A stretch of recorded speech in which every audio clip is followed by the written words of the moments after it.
Okay, this is Mrs. Lax. This is Crystal Lax. My married name is Lax, but my birth name was Davis, Crystal Davis, born in Mansfield, Ohio, adopted out in South Bend, Indiana. How about that? By the Richland County Child Protective Service. Now, from a very young age, I was in and out of foster care because my mom got sick. They was really mistreating my mother. They was doing all kind of shock treatment to my mother. And no telling, we're talking about back in the days where it was really racist. And she was a dark chocolate black woman. And my mother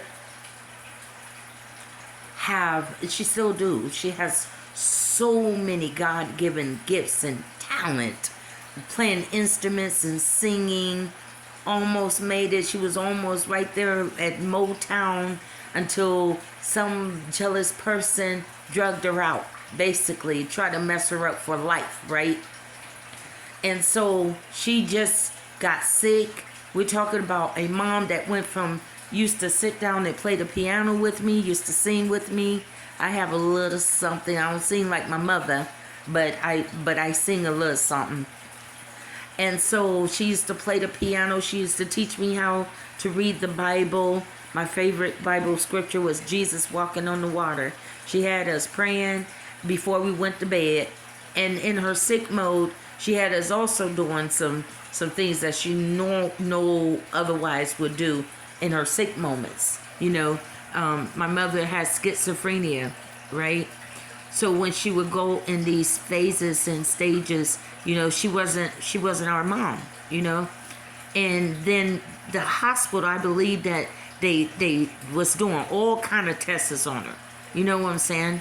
And the family just didn't know how to fight for her because they didn't know, you know what I'm saying? And they didn't know how to handle it, And so I was in and out the foster care system. And sometimes when you're a foster care child, when you have entered their quote unquote system, you are like a child that they already have written off. They have already predestined you. They have already said that if you were, they consider me as one of those severe, our family, our children. My mom has 6 of us, severe abused children. So we are supposed to come out really bad people. We were supposed to have came out really bad people because of the abuse in our life, right? And so they had already predestined, according to their statistic, that because of the amount of abuse that happened in their life, they're most likely to beat and abuse their children. Now, I have to admit that I was whooping the way how I was taught to whoop. Then I got tired of whooping my kids and I didn't want to do that no more. So I started taking parenting class. So I started learning new ways on how to handle my children. And also in parenting class, it does teach you that 3 swats on a kid's bottom is not abuse, right? And so, and to use other methods as far as like taking toys, grounding them, putting them in the corner, things like that. But I was already written off. Like I was the one out of the patch that they really could not stand. They have said so many negative things of what I couldn't do, what I wouldn't be able to do. I mean, these white people put so many negative barriers and negative labels on me. It's like and still to this day, they don't like for people to hear my story because it's too truthful for them. Because I overcame so many things over the years that they kept putting in my way. Barriers and roadblocks, and still to this day, they don't want to admit that I overcame a lot. instead of being happy for me, instead of being proud of me. You know what I'm saying? If I followed this particular child around for years, because I believe that research people, once you in the system, that CPS never leave you, and their little so-called research doctors and everything, I believe that they keep an eye on it to see what kind of adult that you turn out to be. I was reading an article of how they followed these people around all up in their adulthood until somebody was able to reveal that these people have been invading these people's life. They have been manipulating certain things in these people's life to see how they will react to certain situations and things like that. You know, when things keep on repeating itself in your life, and you really have checked yourself, because I do believe in self-check-in. I believe that, okay, you did this. Now this was you. So you need to correct this problem. So I go inside of myself and check myself and be honest with myself, right? So they had already written me off. I mean, the white teachers were saying that I'm going to be on the news for killing people. Wow, what a thing to say to a child in school. You know what I'm saying? You're going to be on the news. You're going to be the one that we hear about you killing somebody. Also, did you predestine? I mean, did you go to your little white meeting and did you predestine that this was going to be me? You know what I'm saying? Is this why you send so many Karens over my years used to pop up in my life and in my face? And it's like but see, back in the days they wasn't called Karen, but now you guys call them Karens. I ain't know what to call them, but you know, get the hell up out of my face. You know what I'm saying? And they used to say, oh, we just ruffling your feathers. That's how they used to say, we're just ruffling, and used to smirk and smile at it, because some people like making you upset and pushing your buttons. You know what I'm saying? And provoking you. So these people, let me tell you what these people said about me when I was young.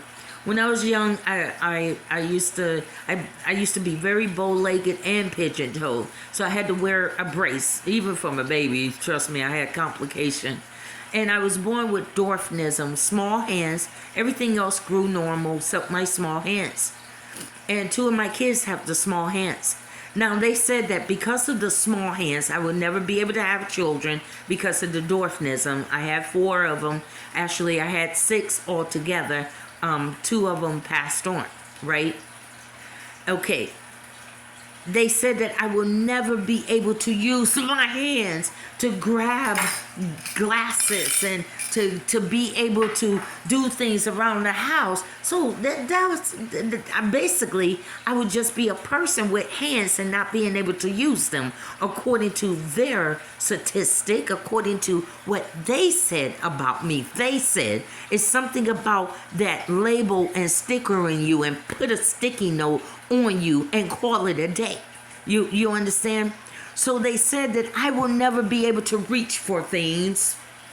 And I'm a shorty. I'm like about 5'3". You know, with heels, I'm probably about 5'5". Yeah, I go ahead and boost that on up there. So when I can't reach for something, I would either ask somebody that's taller than me in the store, excuse me, may I borrow your height there for a moment, okay? Or sometimes I'll just go get a stick and just push that thing until I can reach it, right? But these people said that I will never, oh my God, and this is in the state of Indiana, oh my God, she will never be able to do nothing. She looks like she got features of a gorilla. That's what they said. That I have features of a gorilla. Isn't that nice? That's something to say to a little child doctor, white doctor. Isn't that something for a child to hear that? And for a child to hear that I will never be able to do anything and have children. I'm handicapped already, am I? And if I believed that, I would never have done anything in life like I have achieved at the age of 55. Now, it was something about, even though the Indiana house in Indiana, it wasn't no Mary Poppins house. It was abusive but loving at the same time. If you can get that, it was very mixed, right? And so my adopted aunt, that was my mother, she didn't play that. We wasn't going to be around that house being handicapped about nothing. When I tell you to go in there and go and do those dishes, you gonna use those little tiny hands of yours, and you gonna go wash dishes, and you gonna go cook food. There was no such thing as handicapping me in any form. There was no such thing as body shaming me for my wide hips. It wasn't. It wasn't. I had nothing to be ashamed of. You know what I'm saying? So that was the good part about it. You know what I'm saying? But these people have sticker note me and these kids. My kids, it's like once they get you into the system, tell the truth and shame the devil, because this is my story. Once they get you into the system, and then all of a sudden it's like they aim for your children because they need to test your children. So your children have to be in some form of an institution, whether it's foster care or some type of hospital facility where they can continue to do free tests on you without you protesting, like jail. Like always, you wonder, dang, why am I always finding myself up in this type of situation for testing? You know what I'm saying? Your kids, your grandkids being tested. They follow you. They follow you all the way around. Sometimes I used to identify them because I used to call them Indiana Jones looking mug, because they used to wear those boots like Indiana Jones and that little pouch that goes around their waist. You know what I'm saying? And every now and then they'll strike up a conversation with me about my finance. And I will find that very odd for a complete stranger to want to ask me how much money I make and all this. You know what I'm saying? Forever playing these stupid games with me. And I'm 55 years old and being very disrespectful to me now as a grown woman with a mother of 4 that has 10 grandkids just like them. Very, very disrespectful to myself and my family. You know, they had told me in school, because I was also being abused. And so when children are being abused, it's hard for you to stay concentrated on schoolwork. It's hard for you to stay focused on tests. So you get to playing with the tests. Eeny, meeny, miny, mo. That was my game in taking tests. And wherever mo landed, that's how I would circle it. I was filling the circle, the bubble. And so they had said that I am severely mental retarded. I was incapable of learning anything. Now, I don't know if it was the test, but they were saying this kid is dumb as hell. But it was hard for you to concentrate on schoolwork. So I had to walk around with another sticker note on my head as a kid. You know what I'm saying? It was almost like I was mad at God, because it was like, man, you just messed up when you made me, didn't you? I don't know what you was doing. Was you drinking at the time? You gave me small hands. My hair started falling out as a kid with alopecia. So that started falling out. Like, what the heck? I stayed sick with all kind of migraines, headaches, you know. And it's like, dang, every time I turn around, it's like I'm sick. And then it's like on my good days, people don't like to see you smiling and being happy and having fun. Like they like to see you suffer and being filled with sickness, right? So they said all of this stuff about me. And when you're a kid, you believe it because it's adults saying it, right?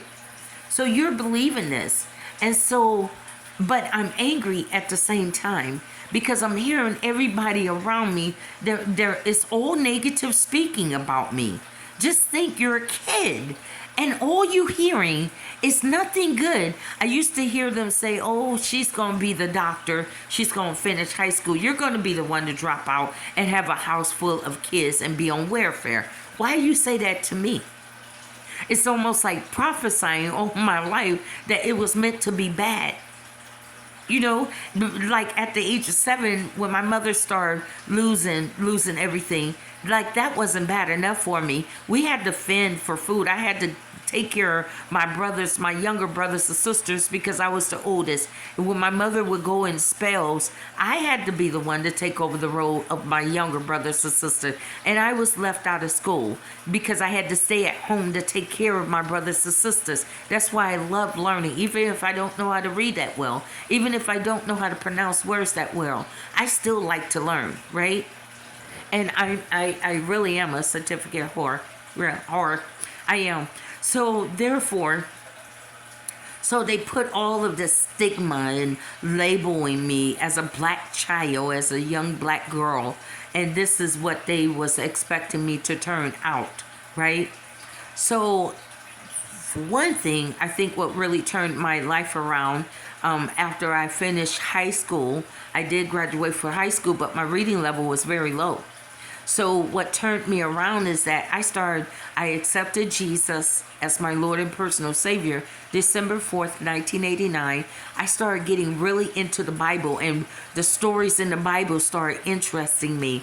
And I just started reading the Bible, reading the Bible. Then I had moved away from the negative family members that said I'll never go to college, I'll never do this and never do that, and it's just negative. Like, man, everything y'all say about me is negative, and they wonder why I as a child was so angry as a teenager.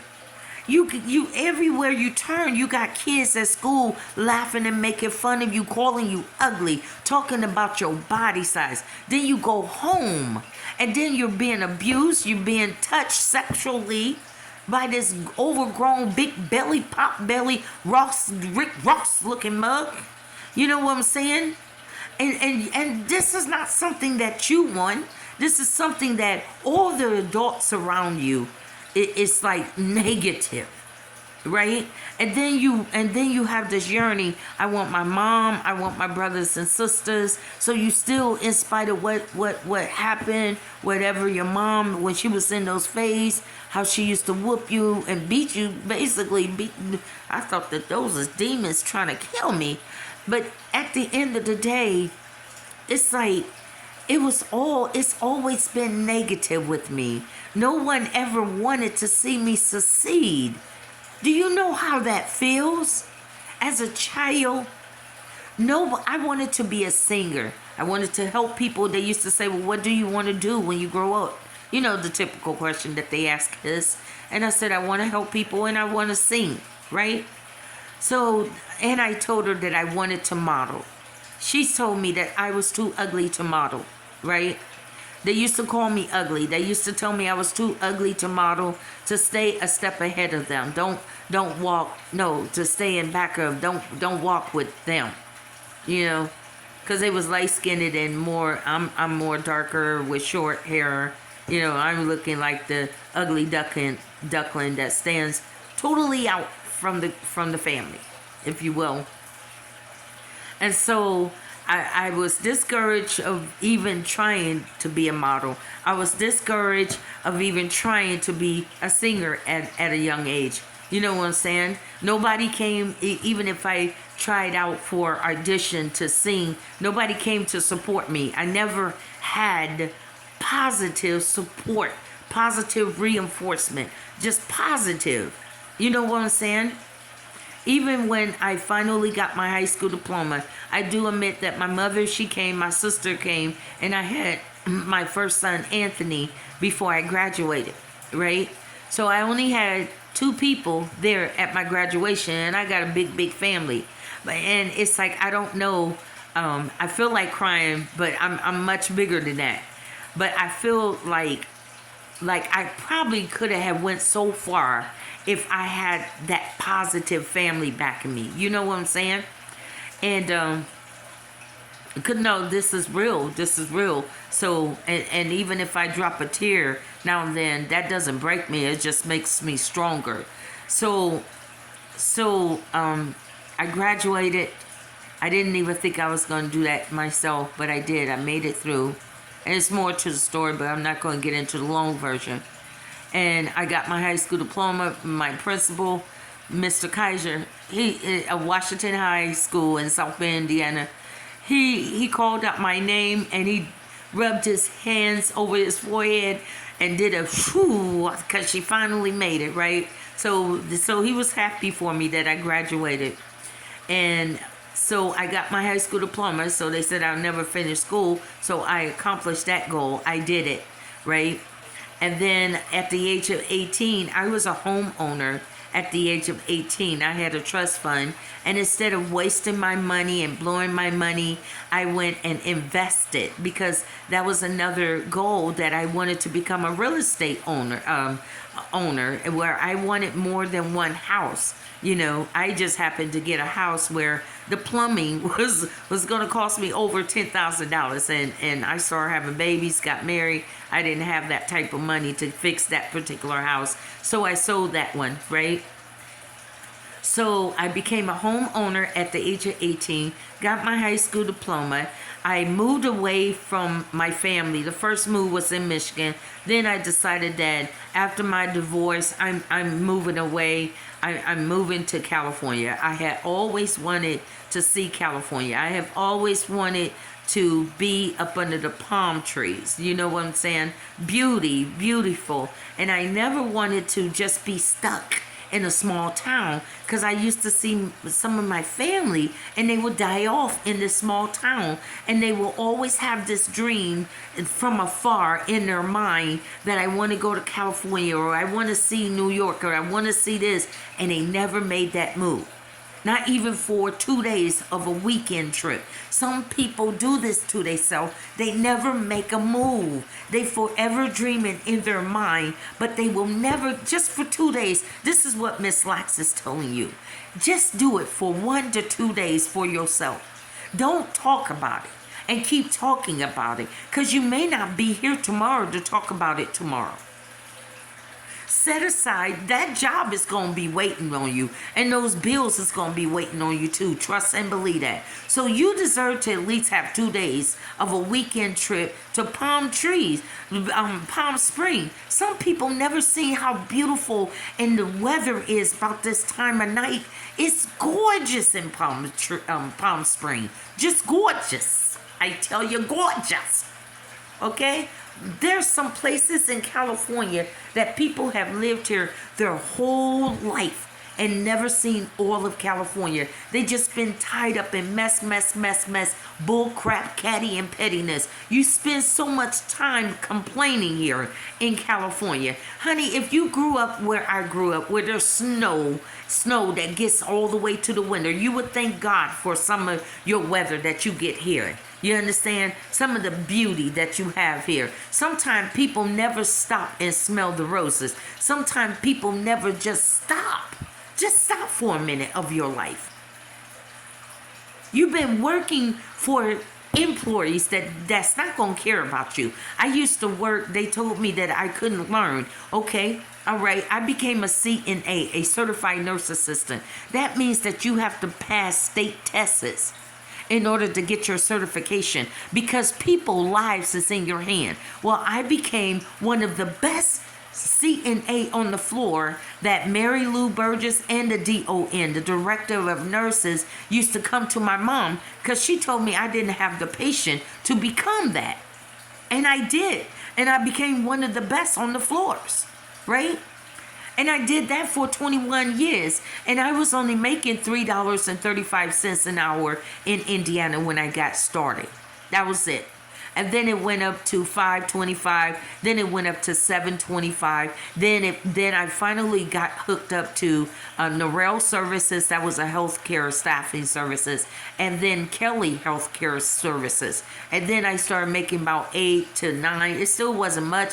But back in those days, I thought that I was a big baller shot caller. I had my big old cell phone. I had a 1987 Cavalier. You know, then my house. Honey, you couldn't tell me nothing, honey.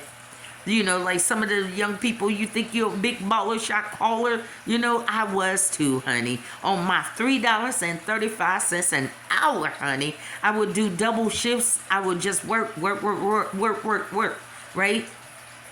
So that was a lie. I overcame that lie. I passed state tests.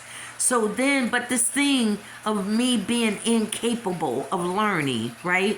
Now I'm in the medical field. I've been in the medical field for 21 years, but it was still sticking in there because sometimes when adults say something as children, it sticks with them for a long time, right? So I moved to California, and I said that I want to go back to school, right? I'm 35. No, what? How old was I?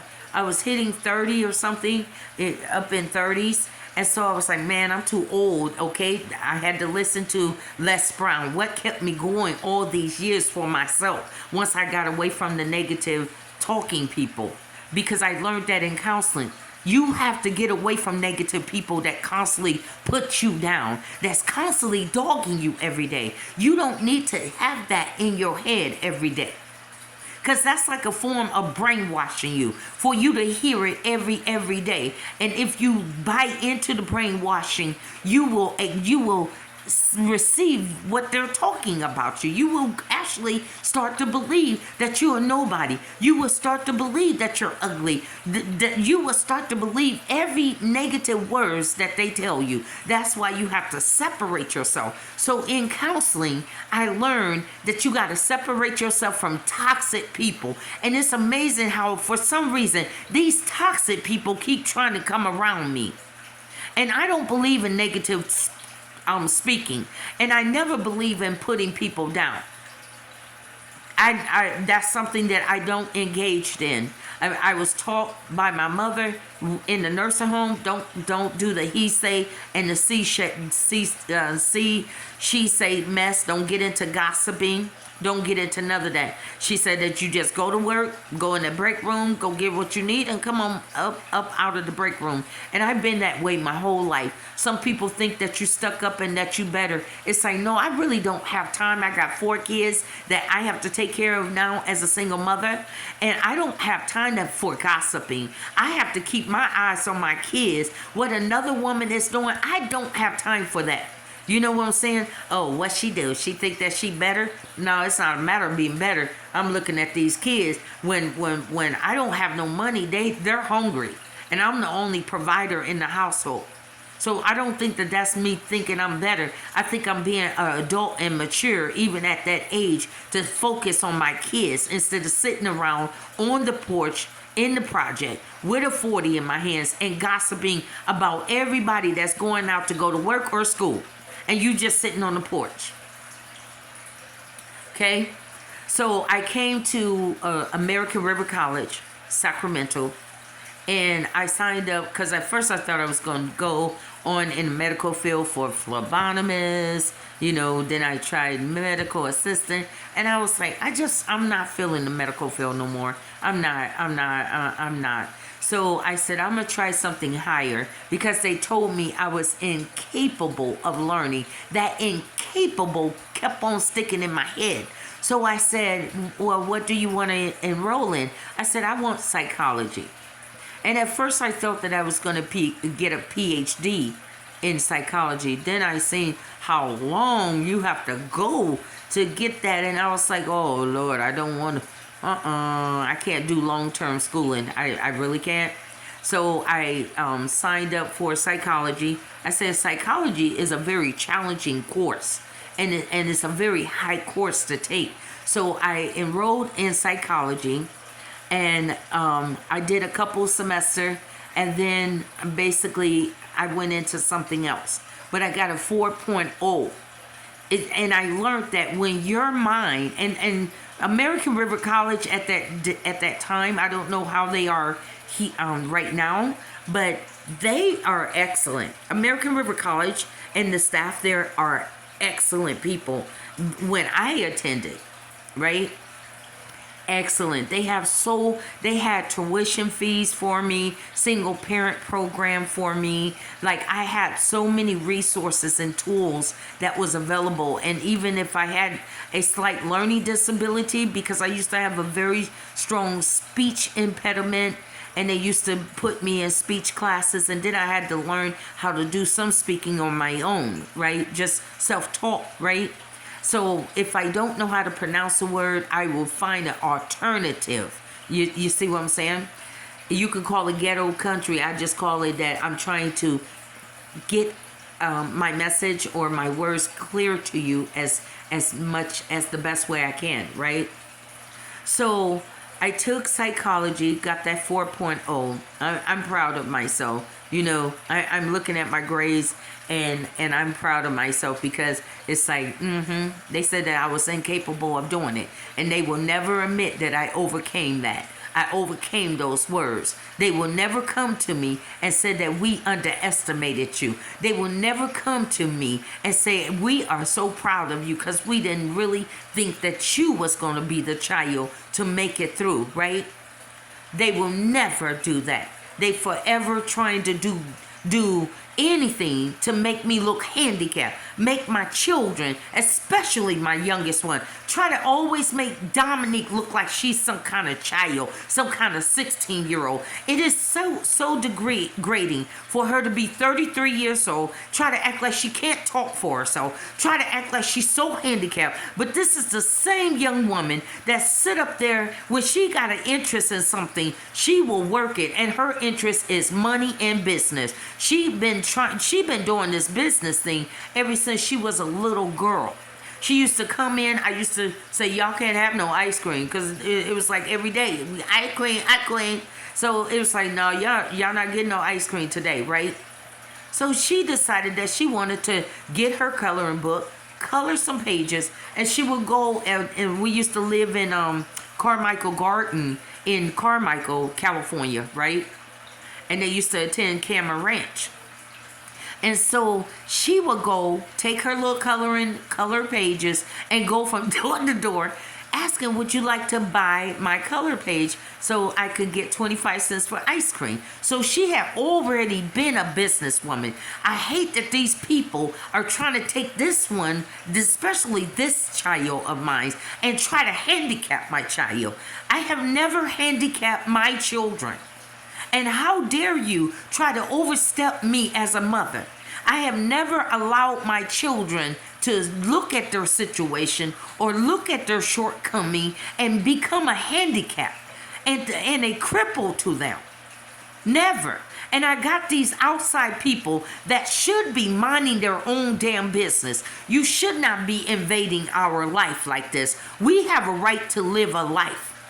No matter how much we've been in foster care, but this family, have been through so much of their bullcrap that we have a right to finally live a life and enjoy life to its fullest. They have put us through so many stress tests. They have manipulated so many things in our life that I'm sick and tired of it. I want to live my life without anybody on the outside constantly making, look, they got the audacity to make choices for the family without bringing the family in. They will hold meeting behind my back. This is some disrespectful thing, because when I was a single parent, that was me working those double shifts. That was me wiping people's tail when they didn't like my black hands touching their doo-doo. That was me. Telling me to take your hands off of me, you N-word. That was me. Because their kids didn't want to be bothered with them. Their grandkids didn't want to be bothered with them. But I took care of everybody else's kids. Now that I'm older, they come and mistreat my kids. I took care of everybody else's grandmama and granddaddy. But now they call themselves mistreating me at the age of 55. You understand? See, these people of this foster care system, it seemed like they took every last one of my grandkids or made an attempt, all 10 of them, to try to get them in the system some kind of way. Like they come after your kids. And I'm really sick and tired of them. I am. I'm so sick and tired of you. I have overcame so many barriers. My kids have overcame so many barriers in spite of our wrongs. But I bet you the majority of things, if they'll never be honest with me, so I don't look for them to come like men and women towards me and really act like adults. They will never ever be honest with me and said that if you wasn't manipulating a whole lot of things in our life, there wouldn't be no jail, because we're very peaceful and happy people. There wouldn't be a lot of jail on our records. There wouldn't be a lot of mental health on my daughter. You have manipulated and you have interfered in this black family life so many years, so much. And we have never lived a life to just know what it's like to have some damn joy without any crisis, without any kind of drama, and without any manipulation.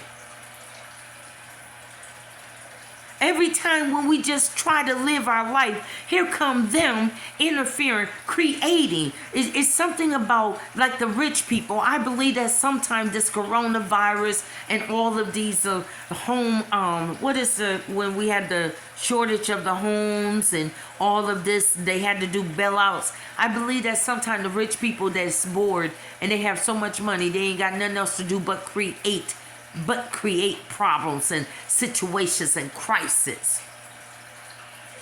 Well, the Bible says that God gave us life, and Jesus said that I come to give you life, more and more abundant life.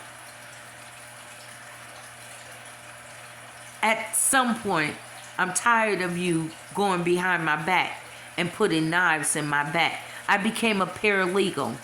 After I did the psychology, I said, I'm not going to do that. That's too long. I'm just going to get up out of the medical field altogether, right? So I said, well, you know what? The law is very complex. So if I could do this law thing, then everything that they have said about me over the years, I know that they're lying. But I had to prove it to myself. So I enrolled in just a simple college that's registered with the Department of Education, accredited college, ICDC College in Los Angeles, because I moved back to Los Angeles. I had an uncle that used to play for the Los Angeles Rams, Charles Williams, but they used to call him Chill Will.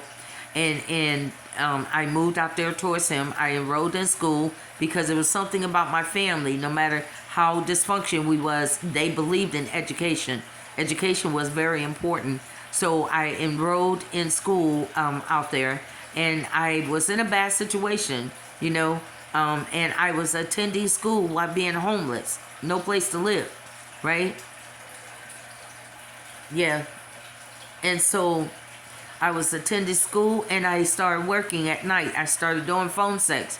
I was like, hey, I got to get a job. It's either be out on the streets where the trouble is, or to find something to occupy your time. So I said, I'm going to school during the day, and then by the time school lets out, I kick it, or I spend a little time, and then I clock in for work about 9 o'clock, because you had to be there about 9 o'clock, And so I'll spend some time in the break room just trying to take a couple of naps in it, and I would wash up in the bathrooms. In McDonald's, I'll always bring my soap and my towel, my bags, have my fresh clothes in it, and that's how I would make it, And I finished. I graduated in 2004 with my paralegal certificate. But it was like they always wasn't happy. Not even my family was happy for me. Like, look, this is what you said I wouldn't do. And I know it may not have been Stanford, but I did the college thing twice. You know what I'm saying? Like, this is what I did to show you of what you said I will never do. And I did it. That's why I brag about it myself, because they won't do it, right? So I talk about my achievement. So sometimes you gotta dig back in the trusty dusty, and you're gonna have to bring up those certificates that you got hidden when people think that you haven't done nothing with your life. And you're going to have to put it up on the wall, even when you forgot the many achievements that you have accomplished with your life. Sometimes you don't have your certificates, your diplomas hanging up. Sometimes that'll be a good reminder when somebody want to say that you ain't nothing and you ain't never going to do nothing and you haven't done nothing with your life. You a liar, honey. Start hanging up all your certificate. You'll probably fill up 2 walls of your accomplishments, right? So these people put all kind of sticker note. And I have to tell you, I got through by watching a lot of TBN. That's why I know they near all of the pastors off of TBN. Joyce Meyer, of course, TD Jakes, all of them. Just I used to watch them back to back. Rod Parsley, The Breakthrough, Frederick Price. I used to watch him, Ever Increasing Faith. I thought that I was going to be a part of his ministry before I got astray in Los Angeles. That was at the age of about 36, 37 when I went astray from the church. I used to evangelize. I became an ordained minister in Georgia up under Pastor Ponder. I mean, after a while, the stuff was driving me so crazy to the point where I was always achieving. I became an overachiever in my own rights, if you will.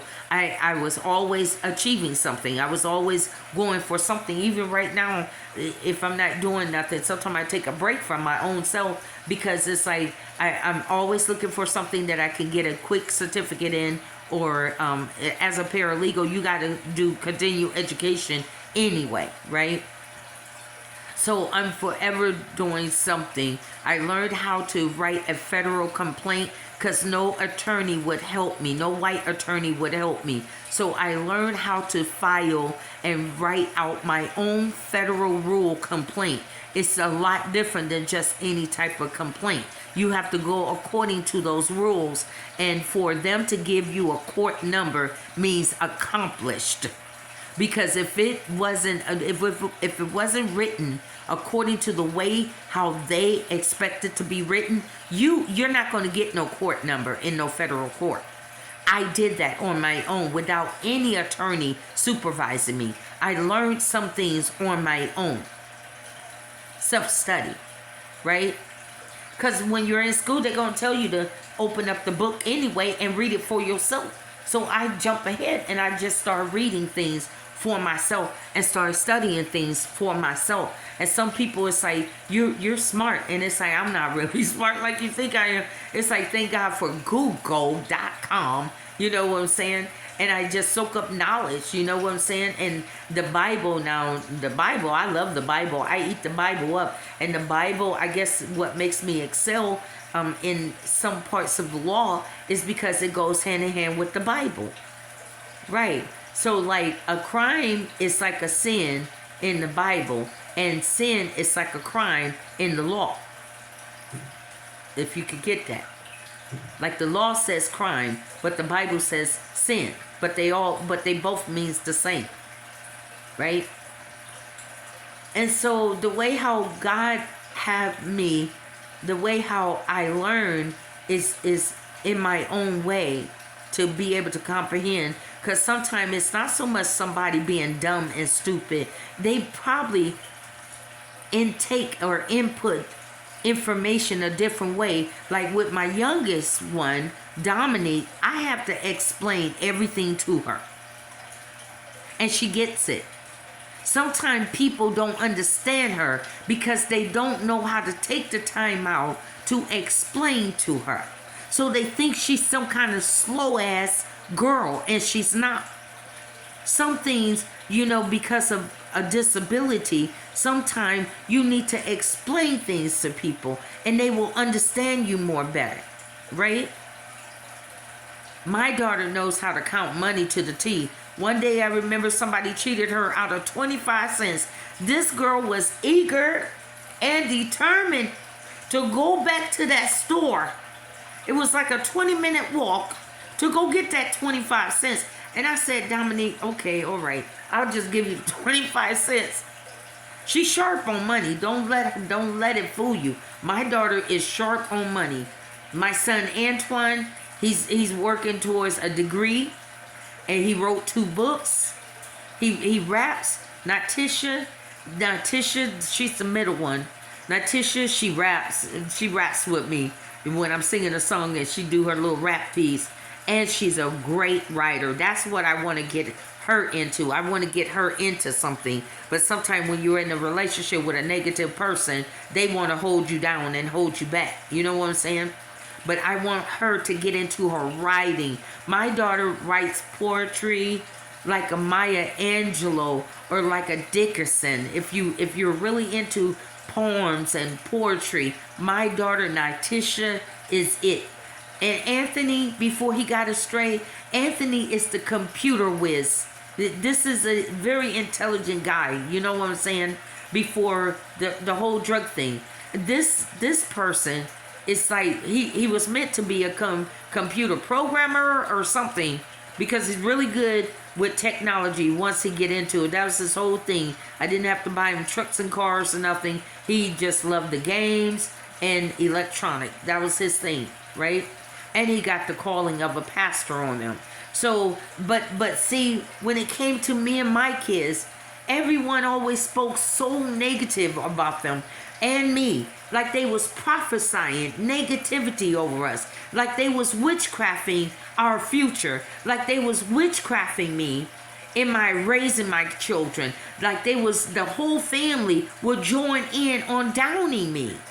I became the topic to the family of negativity. Crystal and the kids. Have you heard from Crystal and the kids? It's always been so negative, and it used to hurt me so bad that I moved far away from them. Toxic, right? Because my therapist says that you have to get up. And even God told Abraham, get up from among your kinfolks. Sometimes you have to get up from among your kinfolks that's being a little bit too negative about you. Everything about you is negativity. And still, I still see that mess going on today about us. And it's like, you know, sometimes I know I'm a grown adult and I stay in reality because I'm very transparent and I speak reality, my reality. Sometimes I used to have these white women say, oh, Krista, that's not really reality. My God is my reality. You can't tell me, little white lady, what is a reality when you have been born with a silver spoon in your mouth, or you have had your mama and your daddy to take care of you. I haven't. So you can't tell me my rough, the hard time that I went through in life and calling it a not reality. I am in my reality to tell you to keep your ass out of my business. That's a real reality. Now, here's the thing now. If you want to do this psychology with me, can you accept a reality within a reality, up under a reality, over a reality? When someone is telling you to stay out of their family business. Now, this is a reality that you are hearing from the person themselves. Now, what part of the reality within a reality, around a reality, through a reality that you're not getting? Or are you choosing to stay in some kind of little disarranged or a delusional state of mind that I don't know what I'm talking about? And will you continue to play this psychological game with me when I have taken psychology? And I took psychology for these white women little psychological games.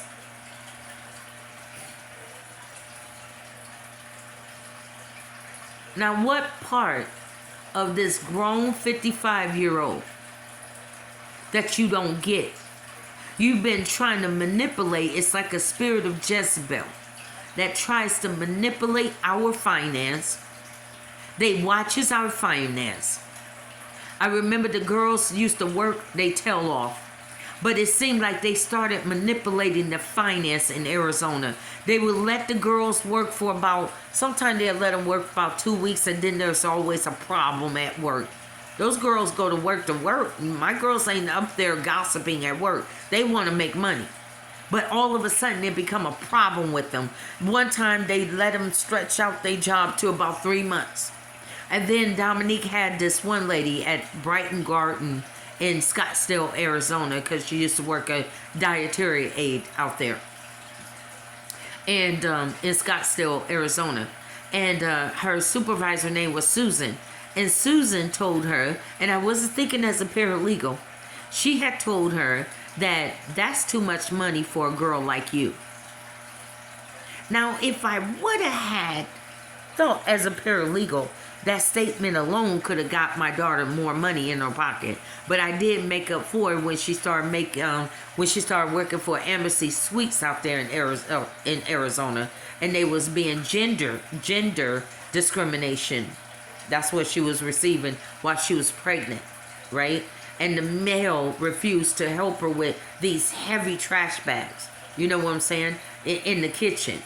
And so they would laugh at her. Some of them would still try to pick her up, and she would go to the male supervisor, and he tried to water it down like, I don't think that he meant any harm. But to a woman, that is harm if I don't want to be bothered. It is. I'm trying to tell you as a supervisor. I don't want to be bothered. I don't want this man to be hitting on me. You understand me? And so we did. I did help her to win that lawsuit. I did. You know, it's like I told her to go to the EEOC. EEOC established the discrimination, and the EEOC told Dominique that you got a smart mother, right? And then I helped her to get $10,000 from a Walmart. I helped with the attorney to get paperwork in that he needed, and to get that over there to the attorney. So she ended up getting $10,000 with my help in that. Then she had a slip or fall. Dang, it's like right there on camera at Walmart. Somebody left water, no signs or nothing, and boom, right there on camera. It was nothing else to be said, you know. And I have to tell you something. For Walmart attorneys, I have read that it's hard getting money out of their attorneys. So for me to have worked on these particular cases and got money for Dominique, I did pretty good. The attorney did really good, right? So I'm not some kind of dumb black woman like they want everyone to know. The only time when they want anyone to see me and know about me is something negative. Something negative about my kids, they'll put it all on the news. They'll slap her name, Dominique name, or put my kids all on the news. But when we're doing good and when we're successful and when we sing, we dance, they do everything in their power to try to hold us back from enjoying that part about life. They try to always make everything about our life crisis and struggle and hardship. We have already proved to you, and this is coming from the head of this family, because you're not the head of this family. This is coming from the head of this family. We have already done enough tests, and we have overcame every test and every barrier and every negative stigma that you have put on us. Now it's time for this family to live our life without no more interfering. We are tired of you interfering in this family life. Now, what part in a psychology format that you cannot understand? You say that you want to live, you say that you're about reality, white woman and white man. Now, what part about this reality in front of your whole audience that you have set up to have me look like I'm a nobody and to make fun of me and make fun of my weight? What part of this reality that you refuse to accept the truth and to hear the truth that's coming from the head of the household? Now I'm putting your psychology right back on you. I'm putting your scientists and your research mess right back on you in front of your audience that you created. Now, what part of this reality realm that you refuse to accept? Checking out Miss Lax.